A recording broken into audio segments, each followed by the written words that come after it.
if anyone else joins us, that's great.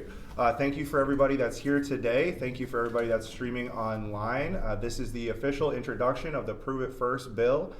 We believe this is a critical bill to protect the future of Minnesota's water. As many people know, a new industry is trying to set up shop in Minnesota, copper-sulfide mining. This has been labeled the most polluting industry in America by the EPA. It has no business being next to some of the cleanest water on Earth in Lake Superior and the Boundary Waters. Prove It First would require independent scientific proof before this mining could go forward. And we're here to have some legislative supporters, as well as the executive director of the Friends of the Boundary Waters, Chris Knopp, talk about this bill. Chris? Thanks so much, Scott. And thanks everyone for being here. As Scott mentioned, I'm the executive director of Friends of the Boundary Waters. And for nearly 50 years, we have been the leading voice for protecting the boundary waters and clean water across the state. And today we are, in fact, raising our voice for clean water. Copper sulfide mining is a new type of mining that has never been done in Minnesota and has never been done safely. It presents a new risk, and that risk is sulfuric acid. When this rock is exposed to air and water, sulfuric acid is produced, and that cannot be, the genie cannot be put back in the bottle. Prove It First is a common sense response to this new threat. Prove It First is pro-clean water, it is pro-jobs, all the jobs that are dependent upon the clean water right now, and it is proactive. It is acting before the problem comes here to Minnesota. Before copper sulfide mining in Minnesota can open, we just simply require proof that it has been done safely elsewhere for at least 10 years, that the mine has been closed safely without causing pollution for at least 10 years, so that we have a sense that, in fact, it can be done safely. In other words, Minnesota should not be a guinea pig. It's important to understand that how much waste is actually generated by this type of mining. The amount of ore, the amount of copper and nickel in this ore is not 50% of the rock. It's not 25% of the rock. It's not 10% of the rock. It's not 5% of the rock. It's not even 1% of the rock. In fact, it's less than 1/2 of 1%. So this means you have 99.5% waste generated from this process. And that's why we call it sulfide mining. That is the problem that we have with this type of, with copper sulfide mining. Minnesota is the land of sky blue water, and water is our most critical natural resource. So before this risky, toxic mining can be done in Minnesota, we simply ask, can it be done safely? First, prove it first. As everyone in this room is aware, we're about to experience a snowstorm coming our way. And imagine yourself about 36 hours from now, and you're at the top of a hill, and you look down, and you see cars in a ditch as far as you can see on every side of the road. And you're going to ask yourself, what's going to happen if we go down that road? You're going to end up in that ditch. We're simply saying we're not going to go down that icy road and end up in the ditch like so many other toxic copper sulfide mines have been done across the state. So we ask that you first prove it first before putting Minnesota in that proverbial ditch here. So it is my great pleasure now to introduce Senator Jen McEwen from Duluth. She is the... Actually, we're going to have Representative Jess Hanson, who's going to be the author. Oh, okay. She's on a tight time frame, so she's going to speak and say a few words. Well, thank you, Senator Hanson. Thank you so much for being here. Yes, Okay, of course, all right. of course. Take it away, Senator. Or Representative Hanson. Hey, I'll take it. I just promoted you. Higher per diem, I hear, right? Hi, everybody. Thanks for being here. My name is Representative Jess Hanson. I represent District 55A. That's in the South Metro. I use she, her pronouns. My family colonized here over 200 years ago. That makes me a Minnesotan, but I've also taken the time to learn from my indigenous predecessors and the people who were here before me to understand that that means I'm also a water protector. I represent a river district, and that river district is in dire need of protection, as are all of the fresh waters in our state. We know that Minnesota's water is in crisis, with 56% of Minnesota's water currently being considered impaired, according to the MPCA. I don't know about a lot of you, but I grew up swimming in our lakes and rivers, and it saddens me deeply to know that my children, their grandchildren, and potentially 7 generations forward will not be able to experience our waters in the ways that Minnesotans have for hundreds, if not thousands of years here in Minnesota. The Boundary Waters and Lake Superior are iconic public lands, and they belong to every American and every Minnesotan, and we have to protect them because that's what good stewardship looks like. There's broad support across the state for protecting the BWCA and the Lake Superior area. The mines that are at risk of happening there would be massive. carbon emitters and would destroy the peatlands that store the carbon here. And as elected officials, we have an obligation to both clean up and protect our water so that we leave this land better than how we found it. And we make it pristine for at least 7 generations to come. So I thank you all for being here. I thank you all for prioritizing our water and being good stewards here in Minnesota and learning from our Indigenous family members who taught us how to do the right thing. Thank you again, and I will turn it over to now the fabulous Senator Jen McEwen.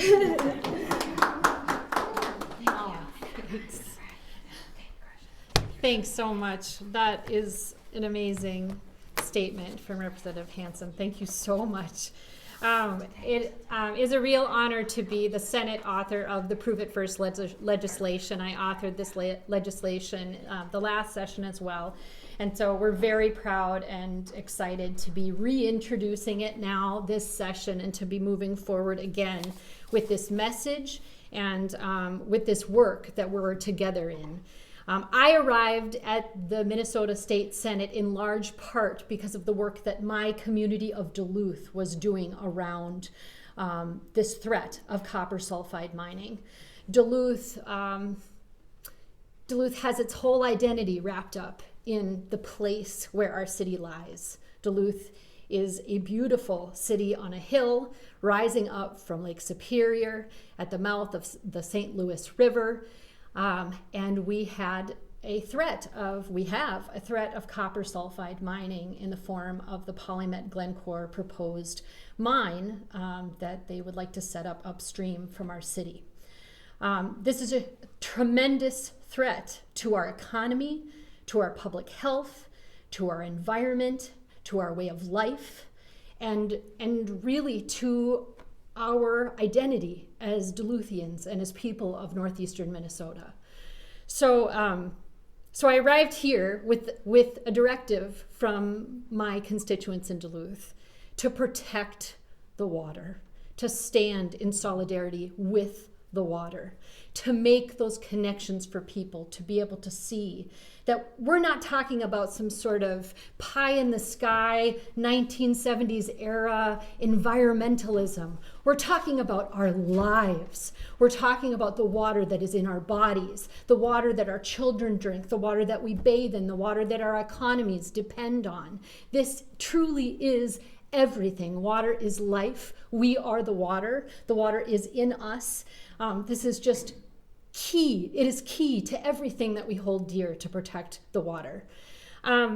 So I arrived here with that directive from my constituents to protect the water. I think that Representative Hanson said some of this really well, but 10% of the world's fresh water is in Lake Superior.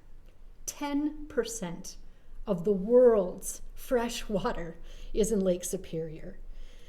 And I am very excited to support again and to champion this Prove It First legislation because it has a very simple premise. It's not anti-mining, in fact. All it asks is something very reasonable that my community has been asking now for upwards of a decade. Prove it first. Show us that you could do this safely. We're not unreasonable people. We're not against industry. We're certainly not against development.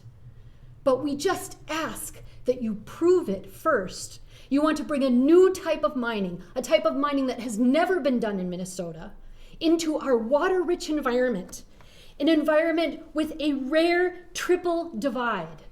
We have water that flows north into the Hudson Bay into Canada. We have water that flows south into the Mississippi watershed. And we have water that flows east down into Lake Superior in the Lake Superior watershed. Such a unique water-rich environment. How could we ever put it at risk with an experimental type of mining that has never been done safely anywhere without polluting? So we refuse to be an experiment. All we ask is that they prove it first. So I am very, very proud to be the Senate author of this legislation. Very looking forward very much to talking about these issues and to talking about how these issues interconnect in terms of making the transition to a clean energy economy, empowering workers so that they have lives that are enriching, they make family supporting, good wages, union wages. All of that is put at threat by this type of mining experiment in northeastern Minnesota. So with that, perhaps Scott Beauchamp is going to say some more words, but I just want to thank all of the supporters around the state who have stood strong with my community in northern Minnesota to say, just please prove it first. Show us that you could do this safely before we say, go ahead and try this. Thanks to everyone for their support, for their ongoing support, and we will keep on raising awareness about this issue and making sure that we hold corporate actors accountable, our agencies accountable, and our state public officials accountable. Thanks.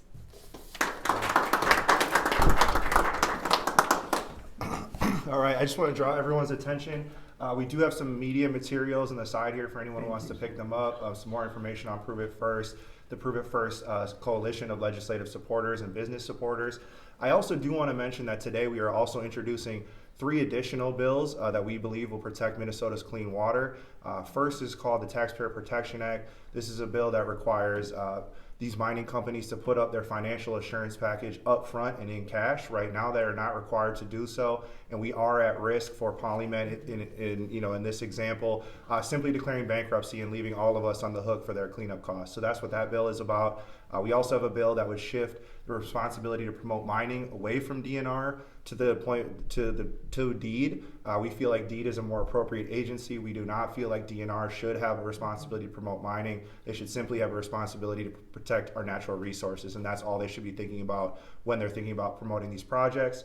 And then finally, we have a bad actor bill. As many people know, or they don't know, the companies that are proposing to do this type of mining in Minnesota are some of the worst corporate actors on earth, with history of using child labor, with violating labor contracts, polluting around the world, and in bribery. I would encourage anyone to Google the name Glencore and see what comes up. And so we also have those bills, and we think all those are common sense and should be the bare minimum protections that our clean water needs. So we have materials about all those if you want more, but also I'll open up the floor if there's questions for the senator or for Chris.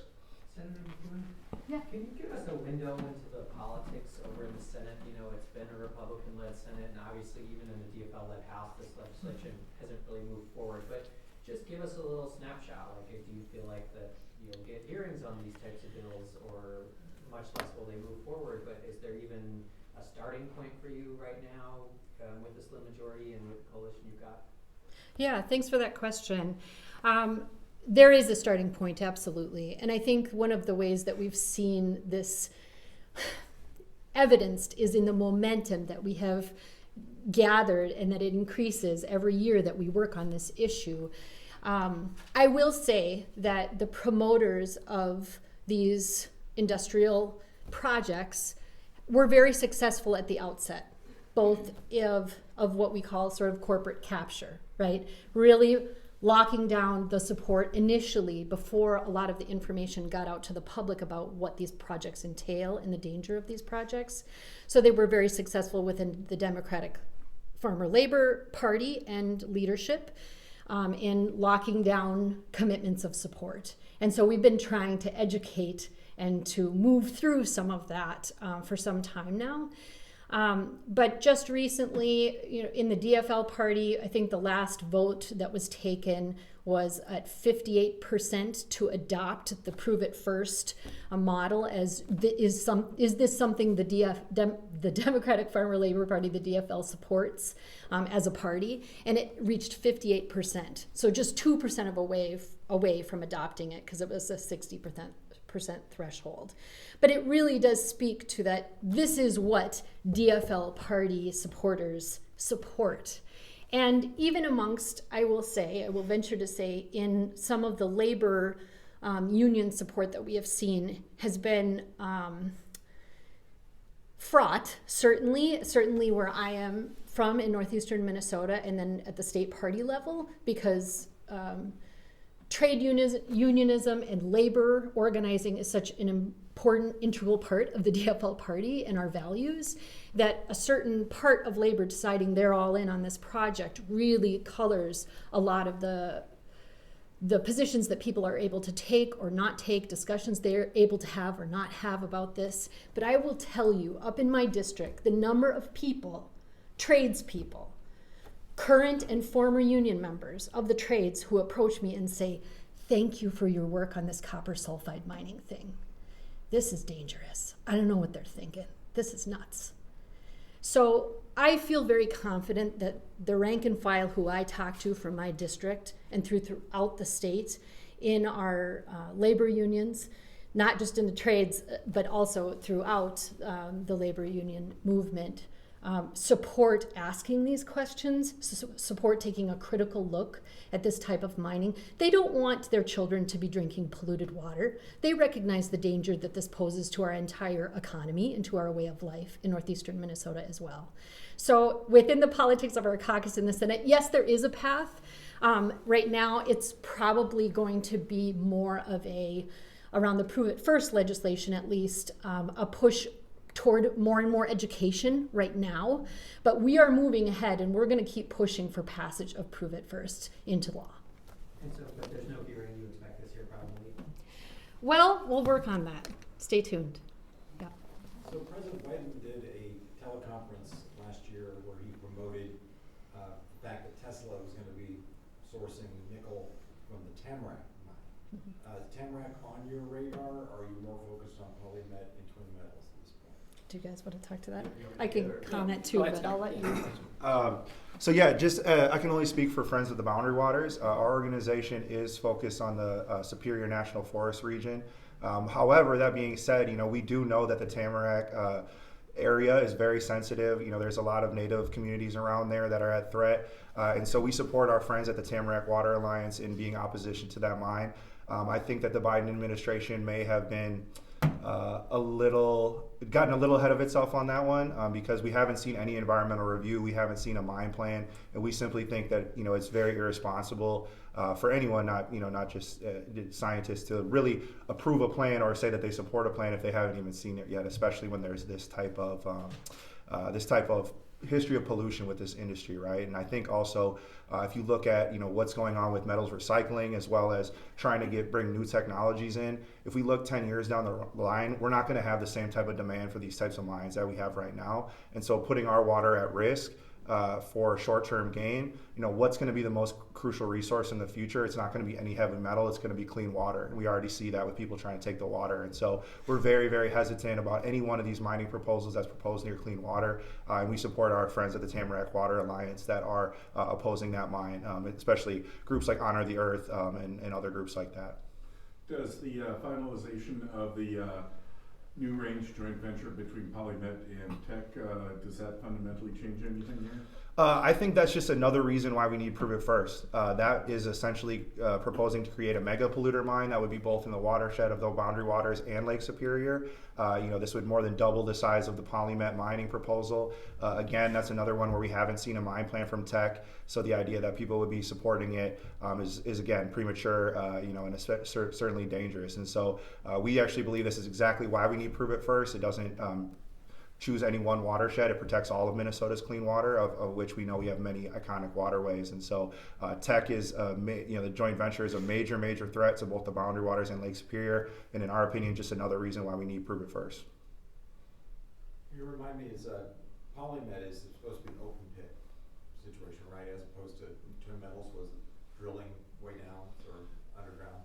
Yep. And so, there's, once you get into the specifics of the mine plan, there are different dangers from each one. But certainly when we looked at the Twin Metals proposal, it's very dangerous as well, being right under Birch Lake, essentially. And so, the open pit proposal is especially dangerous because you have to have that dam that's holding it up. And as we know with Polymet, they were approved to use an upstream tailings dam, which is the same type of dam that actually collapsed in Brazil and killed over 270 people a couple of years ago in one of the worst tragedies around this type of mining. And so the idea that, again, we would have that upstream of Lake Superior, upstream of the Fond du Lac Reservation, upstream of drinking water, for so many people is just pretty abhorrent, and we hope to never see that. And again, that's why we want Prove First. And for people who don't know, tailings is waste rock. That's used in this case for a dam, to build a dam for the. Yeah. Do you want to take that one? Yeah. Sure. So what PolyMed would do is create a 900-acre lake of toxic wastewater held back by the rock, the tailings from that mining operation. And that dam would have to last 500 years in order to hold back that 900-acre lake of toxic wastewater. And in fact, at the last week of March, we will be in an administrative trial right now on the permit to mine for PolyMed. So we're fighting PolyMed and supporting clean water both in the courts as well as here at the legislature. So we're very concerned with what the Minnesota Department of Natural Resources has done with respect to the PolyMed permit to mine. And getting back to the earlier question with respect to PolyMed and Tech, that mega mine that would have the dubious distinction of simultaneously polluting both the boundary waters and Lake Superior is a non-starter, and it shows why we really need prove it first. And we are we are developing a comprehensive strategy to stop that mega mine from going forward. So that is something we are very, very concerned with and have been looking at since the PolyMed Tech mine was proposed in June. Thank you. Any other questions? All right. Well, thank you so much for being here. We'll give you our cards and everything, but thank you everyone for being here and for supporting and for covering this critical issue. Thanks so much. Thank you. Thank you. Very glad you're here.